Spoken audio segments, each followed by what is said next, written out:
এই বলছি শোনো, মা ফোন করেছিল কালকে মা আসবে, মা সেখানে কিছুদিন থাকবে, পাশের ঘরটা পরিষ্কার করে দিও। কি?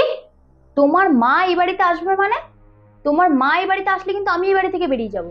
আমার মা আসলে তুমি এই বাড়িতে থাকবে না, তার মানেটা কি? কেন? মনে পড়ে সেদিনের কথা? হ্যাঁ হ্যাঁ, ঠিক আছে ঠিক আছে ঠিক আছে, রাখো।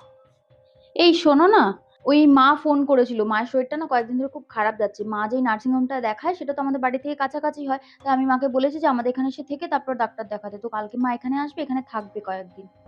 না না, তোমার মার এখানে আসতে হবে না, এটা কোনো ধর্মশালা নয়। আর তাছাড়া তোমার মার ছেলে আছে, সে ডাক্তার দেখাবে, এখানে থেকে ডাক্তার দেখানোর কোনো দরকার নেই তো। বুড়ি মানুষ এখানে আসবে, এটা সেটা করবে, এক বিচ্ছিরি ব্যাপার হবে, কোনো দরকার নেই। তোমার মাকে তুমি না বলে দাও আসতে। সেদিন যেমন আমাকে বলেছিলে যে আমার ভাই আছে তো ভাই দেখে নেবে, আজকে আমি তোমায় বলছি তোমার দিদি আছে তো তোমার দিদির কাছে যাক তোমার মা, তোমার দিদি দেখে নেবে।